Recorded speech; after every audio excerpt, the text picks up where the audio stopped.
As we said yesterday, as a gold miner, the best time to report positive earnings is when gold is making new all-time highs.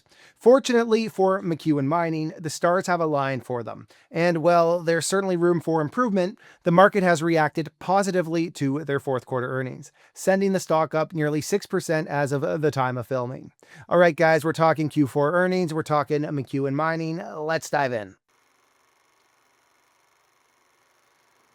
McEwen Mining evidently wasn't a huge fan of their fourth quarter earnings, with the company electing to only really discuss their 2024 results in the associated news release.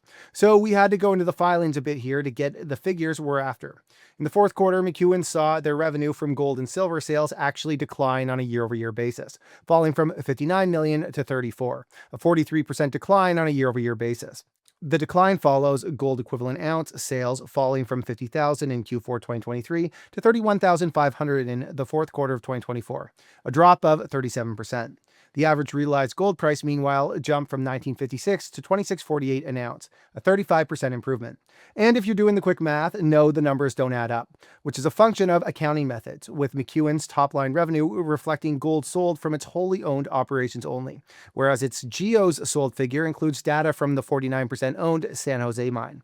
Anyways, gross profit for the quarter totaled just 363,000, as compared to 13.1 million in the year-ago period, leading to a net loss of $8.2 million or 16 cents per share in the fourth quarter versus net income of 139 million or 289 per share in the fourth quarter of last year. Two things impacted the results here.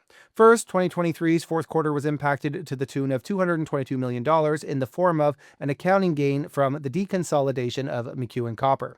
Second, 2024's fourth quarter was impacted by the equity accounting method now used to account for expenditures at McEwen Copper.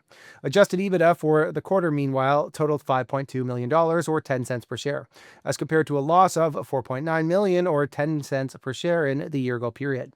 Cash used in operating activities totaled $1.2 million versus a gain of $16.4 million in Q4 of 2023. For the full fiscal year, revenue from gold and silver sales actually improved year over year, going from 166 million to 175, a 5% improvement year over year, which was off the back of GEOs sold dropping from 151,000 to 135,000, a decline of 10%, which was offset by the average realized price of gold moving from 1927 to 2390 an ounce, a 24% improvement. Gross profit also improved, moving from 17.8 million to 30.9 million in 2024. However, McEwen still posted a net loss on the year of $43.7 million, or 86 cents per share, versus net income of 55 million or $1.16 per share last year. Yet, while the numbers on the face may not suggest it, this actually represents an improvement year over year, with McEwen in 2024 not having that $222 million bump from the deconsolidation of McEwen Copper to juice the numbers. Instead, that deconsolidation resulted in a $47 million hit to the bottom line of the company this year related to expenses incurred at that asset. Adjusted EBITDA for 2024 totaled $29.2 million or 57 cents per share, as compared to 7.7 million or 16 cents per share in 2023. Cash from operating activities totaled 29.5 million versus negative 39.6 million in the prior year. McEwen Mining ended the year with $62 million in cash on hand, while debt as of March 13th stood at $130 million versus $40 million as of the end of 2024, due in part to the issuance of $110 million in senior unsecured convertible notes due in 2030 with a 5.25% coupon.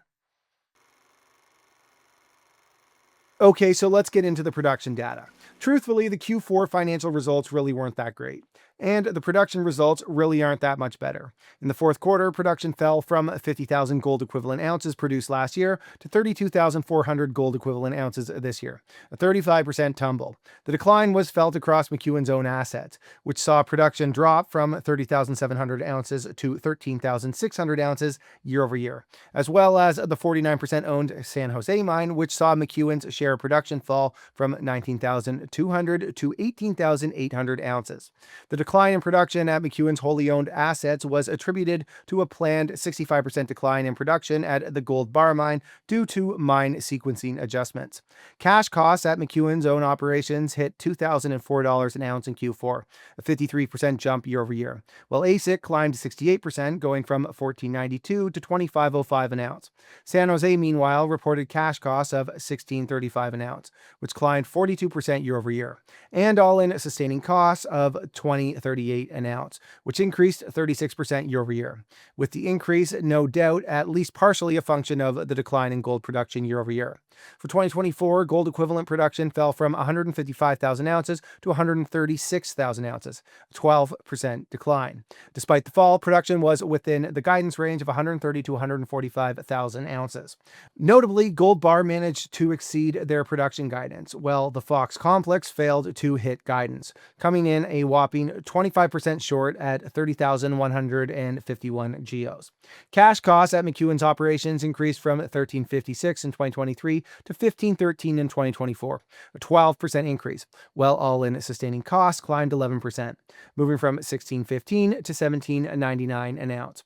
At San Jose, cash costs increased 25% year over year to $1,742 an ounce in 2024, while AISC increased 18% to $2,139 an ounce. The only asset that managed to meet guidance was Gold Bar, which had cash costs come in lower than guidance by $25 at $1,425 an ounce, while all-in sustaining costs of $1,677 an ounce were within the guidance range of $1,650 to $1,750 an ounce.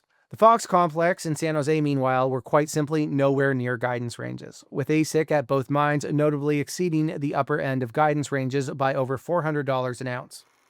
So, how do things look for 2025? Well, production is expected to decline further, with guidance calling for a production range of 120 to 140,000 ounces.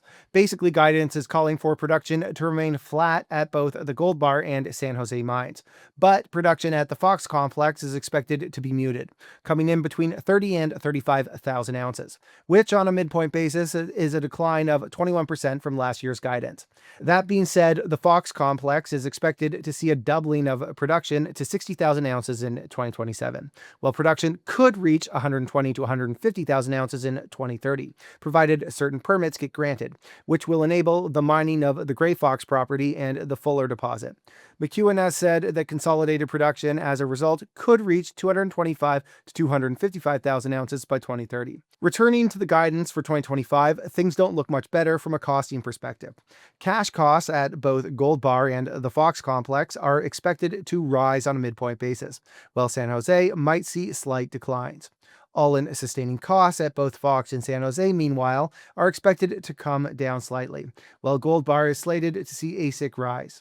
McEwen didn't provide a consolidated cash cost estimate either for their wholly owned operations. Guidance on capital cost was also thin, with McEwen indicating that $9.7 million will be spent on exploration at the Fox Complex, with figures for Gold Bar not provided, although exploration is planned for 2025 at Gold Bar. All right, so let's wrap it up. Well, the market may have reacted positively to McEwen Mining's fourth quarter results. Quite frankly, we aren't really sure why. Production was down year over year. Whether it was planned or unplanned doesn't overly matter in this context.